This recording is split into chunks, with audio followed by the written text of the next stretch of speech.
নবী করিম সাল্লাল্লাহু আলাইহি ওয়াসাল্লাম বলেছেন, কিয়ামতের আগে হাজরামৌত সাগর এলাকা থেকে আগুন বের হয়ে মানুষকে এক জায়গায় একত্র করা হবে।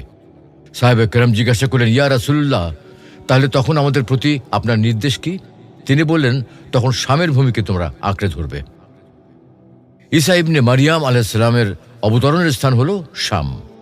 নবী করিম সাল্লাল্লাহু আলাইহি ওয়াসাল্লাম বলেন, আল্লাহ তাআলা ঈসা ইবনে মারিয়ামকে প্রেরণ করবেন। তিনি দুইজন ফেরেশতার কাঁধের উপর ভর করে ওয়ার্স ও জাফরান রঙের জোড়া কাপড় পরিহিত অবস্থায় দামেস্ক নগরীর পূর্ব দিকের উজ্জ্বল মিনারে অবতরণ করবেন।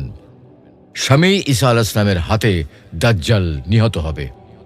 নবী করিম সাল্লাল্লাহু আলাইহি ওয়াসাল্লাম বলেন, মুসলিম বাহিনী যুদ্ধের প্রস্তুতি গ্রহণ করবে এবং সারিবদ্ধভাবে দণ্ডায়মান হতে শুরু করা মাত্রই সালাতের সময় হবে। এরপর ঈসা আলাইহিস সালাম অবতরণ করবেন এবং সালাতে তাদের ইমামতিও করবেন। আল্লাহর শত্রু দাজ্জাল তাকে দেখা মাত্রই বিচলিত হয়ে যাবে, যেমন লবণ পানিতে মিশে যায়। যদি ঈসা আলাইহিস সালাম তাকে এমনিই ছেড়ে দেন, তবুও সে নিজেই বিগলিত হয়ে ধ্বংস হয়ে যাবে। অবশ্য আল্লাহ তাআলা ঈসা আলাইহিস সালামের হাতে তাকে হত্যা করবেন এবং তার রক্ত ঈসা আলাইহিস সালামের বর্ষায় তিনি তাদের দেখিয়ে দেবেন। খাঁটি মুমিনদের অবস্থান হল শামের পবিত্র ভূমি। সালামা বিন নুফাইল রাদিয়াল্লাহু আনহু বলেন, নবী করিম সাল্লাল্লাহু আলাইহি ওয়াসাল্লাম বলেছেন, জেনে রেখো মুমিনদের বাসভূমি হবে শাম।